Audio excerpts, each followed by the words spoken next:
It is not just a maritime disaster. It is a question that has never been answered. How could a 31,000-ton cargo fortress, advertised as the indestructible lifeline between Florida and Puerto Rico, collapse into a darkness deeper than the Titanic in a matter of minutes? Why did a system designed to defy the rage of the North Atlantic surrender to a lag in data transmission? And more importantly, why did 33 souls become the first victims of the very confidence they trusted? But that is only the surface. Behind the moment the radar blip simply ceased to exist, lies another story less told, but equally dangerous, about the illusion of control, the fatal gap between a digital screen and the real sky, and a chain of small errors merging into history. Why did it all happen in the hurricane season of 2015, and what actually killed the SS El Faro? The Category 4 wins the rogue waves or the human element. Stay tuned, because the truth about the last voice from the bridge is unlike any story you know.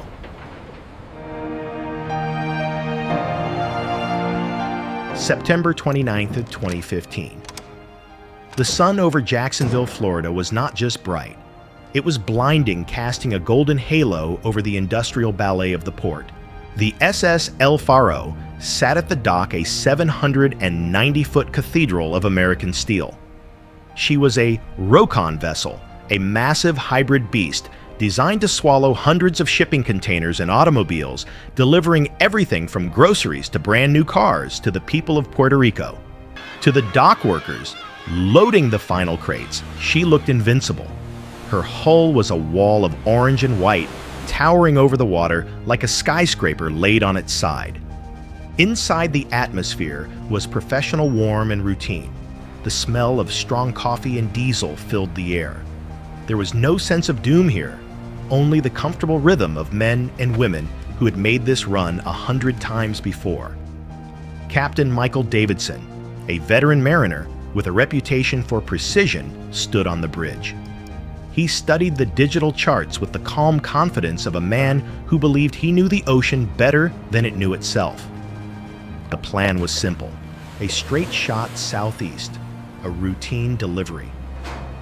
The weather reports showed a tropical storm named Joaquin wandering aimlessly in the Atlantic, a disorganized cluster of clouds that posed no real threat to a ship of this magnitude.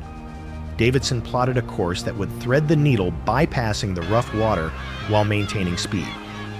It was a logical, efficient decision based on the best data money could buy. But as the heavy mooring lines were cast off, splashing into the harbor water, the 40-year-old boilers deep within the ship's belly let out a subtle, rhythmic groan. The sound of tired iron lungs breathing hard against a fight they were too old to win. As the El Faro pushed out into the open sea, the mood on board was almost serene. The crew, a tight-knit family of 33, settled into their shifts. In the mess hall, they joked about shore leave and emailed their families. The electric lights hummed with a steady, reassuring warmth. The stabilizers cut through the Atlantic swell, making the massive vessel feel as steady as a concrete building. They were insulated from the world outside by layers of steel and glass wrapped in the cozy illusion that modern engineering had finally tamed the wild variable of the sea.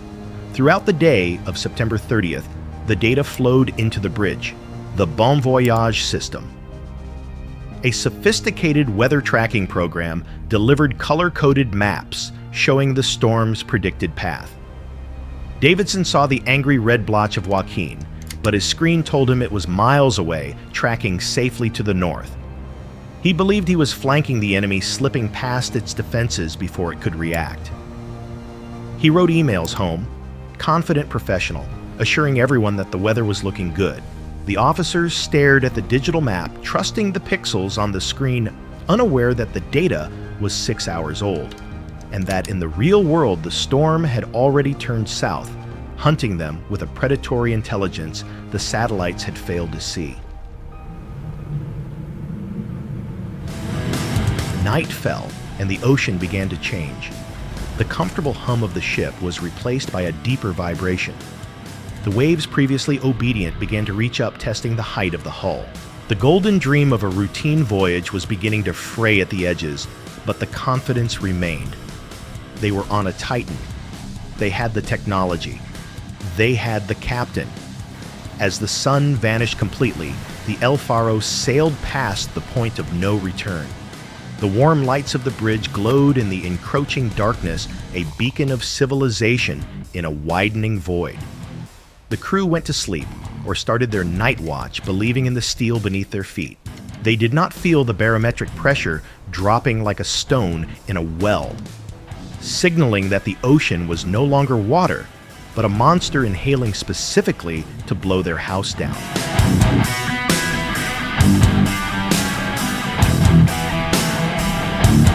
It is the morning of October 1st, but there is no sunrise. There is only a shifting wall of gray water and white foam. The world outside the bridge windows has dissolved into a screaming centrifuge. The SS El Faro is no longer a cathedral. She is a toy in a washing machine. Captain Davidson is gripping the console rail. The digital map still shows the storm to the north, but the reality is hammering against the glass with the force of a train collision. They are not flanking the hurricane. They are inside the eye wall of Joaquin. The wind speed hits 100 miles per hour.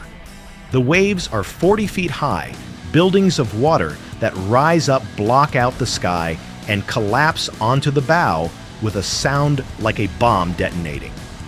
The ship is listing. Gravity is no longer a constant. It is an enemy. The floor tilts 15 degrees to the right. Coffee cups, binders, and chairs slide across the deck, piling up against the bulkhead. The crew is fighting to stand their boots, slipping on the polished linoleum. Then, the betrayal happens. At 6:13 a.m., the ship takes a violent roll. Deep in the bowels of the vessel, the heavy oil in the sump tank sloshes away from the intake pipe. As the chief engineer reaches for a reset button to stabilize the pressure, the main turbine sucks in a pocket of air instead of oil, and the heart of the El Faro stops beating.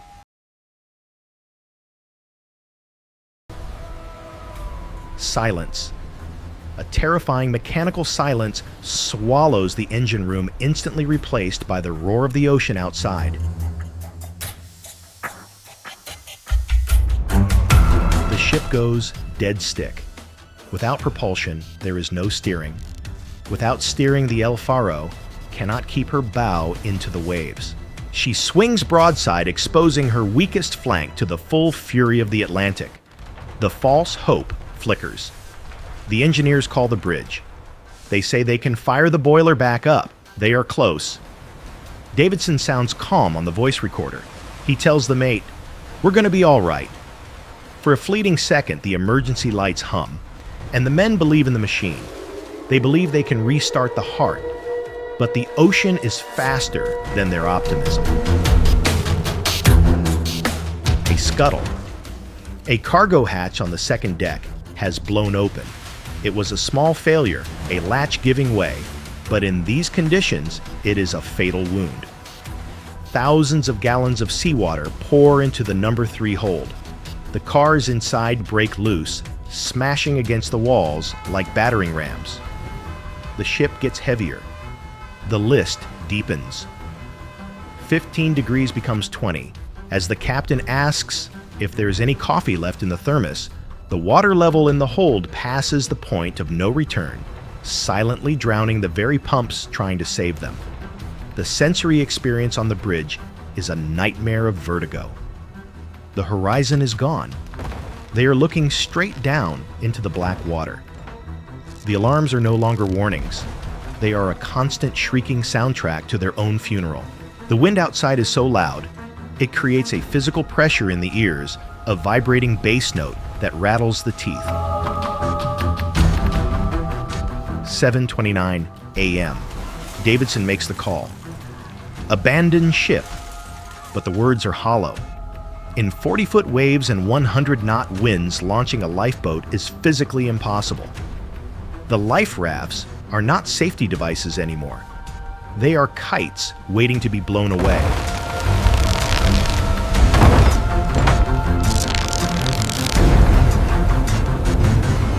The recording captures the final disintegration. The sound of steel screaming as the hull twists beyond its yield point. The deck is now a wall. The ocean pours into the bridge. The voices lose their professional veneer. There is fear, raw and naked. You hear a helmsman ask for help. You hear Davidson, not as a captain, but as a man trying to comfort him. It's time to come this way. Then the final sound. Not a scream, but a crush. The pressure of the Atlantic implodes the superstructure. The recording stops. The data stream ends. The El Faro is gone.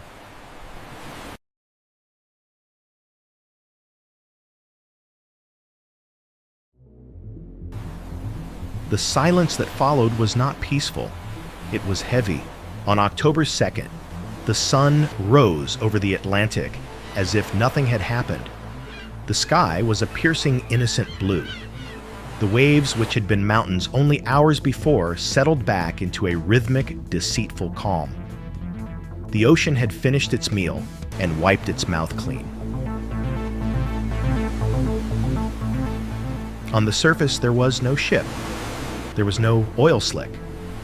There was no debris field stretching to the horizon. There was only the empty, indifferent water. For the families waiting in Jacksonville, this void was worse than a wreck. A wreck is a tragedy. A disappearance is a torture. The United States government launched one of the most sophisticated manhunts in maritime history. The Coast Guard and the Navy scoured an area the size of Indiana. C-130 aircraft flew grid patterns low over the water, their crews staring until their eyes burned, looking for a splash of orange in a universe of blue. They found a survival suit. It was empty. They found a damaged lifeboat. It was empty. The El Faro had not just sunk, she had been erased. To find the truth, the investigators had to leave the world of the living. They had to go where the sun had never touched. The USNS Apache, a specialized fleet ocean tug, arrived on the scene equipped with side-scan sonar and a heavy-duty remotely operated vehicle ROV named Curve 21. The depth was the first enemy. The wreckage lay 15,000 feet down 3 miles of vertical water. At that depth, the pressure is over 6,000 pounds per square inch. It is a crushing, freezing darkness that preserves steel but destroys biology. The Curve 21 began its descent. It was a 3-ton Cyclops, a masterpiece of engineering designed to work in hell. Its cameras beamed a live feed back to the control room on the Apache, where men huddled around monitors watching the particulate matter drift like snow in the spotlight beams. Down, down, down. Past the zone of light, past the zone of life, into the abyssal plain. Then, out of the gloom, a ghost appeared. She was standing upright. The hull of the El Faro loomed out of the darkness, embedded in the silt up to her load line. The orange paint was still bright, preserved by the lack of oxygen, but the violence of the descent was written in the steel. The ship had not floated down gently. She had plummeted like a stone. The impact had ripped the top 2 decks clean off. The navigation bridge, the brain of the ship where Captain Davidson had stood, was missing. The ROV thrusters hummed, kicking up clouds of ancient dust as it began the search for the separated bridge. They found it half a mile away, a twisted cage of metal lying on the ocean floor. This is where the micro-macro zoom broke the hearts of the investigators. The cameras panned over the colossal wreckage of the 30,000-ton vessel, a monument to industrial failure. But then the operator zoomed in. Lying in the mud, perfectly preserved by the cold, were the artifacts of the human beings who had lived there. A shaving kit, a printer, a uniform shirt, a single work boot sat upright in the sediment, laced tight for a shift that would never end, waiting for a foot that had long since dissolved into the sea. But the resurrection was not complete. They needed the voice. They needed the Voyage Data Recorder, VDR, the black box. It was the size of a basketball, a small orange capsule bolted to the mast of the ship. It contained the final 26 hours of audio from the bridge. It was the only witness left alive. Finding it was a feat of needle-in-a-haystack engineering. The mast had snapped off. The VDR could be anywhere in the debris field. It took 2 separate missions months apart. The first search failed. The second search, driven by a refusal to let the ocean keep its secrets, finally spotted it. The footage of the recovery is surreal. The robotic arm of the Curve 21, moving with the delicate precision of a surgeon, reached out into the wreckage. The metal claws closed around the small orange cylinder. Slowly, carefully, the machine began the 3-mile ascent. When that capsule broke the surface of the water dripping and covered in the slime of the deep, it was a triumph of technology. But inside that waterproof shell lay a horror story. NTSB investigators sat in a quiet room in Washington, D.C. to listen. They didn't hear a movie script. They heard the banality of the errors. They heard the coffee being poured. They heard the jokes about the weather. They heard the captain trusting the wrong map. And then they heard the shift. They heard the exact moment the men realized the math didn't work anymore. They heard the alarms. They heard the wind drowning out the orders. They heard the resignation. The resurrection was successful. The machine had brought the dead back to testify. The voice of Captain Davidson, recorded in the final seconds, spoke from the grave, revealing not a villain, but a man trapped by a system that failed him, apologizing to his crew as the walls of water closed in.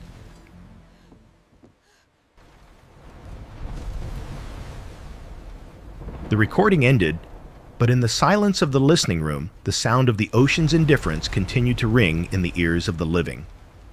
The investigation into the death of the SS El Faro concluded with a 500-page autopsy report. It was a masterpiece of bureaucratic thoroughness. The National Transportation Safety Board identified the critical factors: the reliance on outdated weather data, the loss of propulsion, the captain's decision-making, and the failure of the watertight integrity. New laws were written. Inspection protocols for aging vessels were tightened.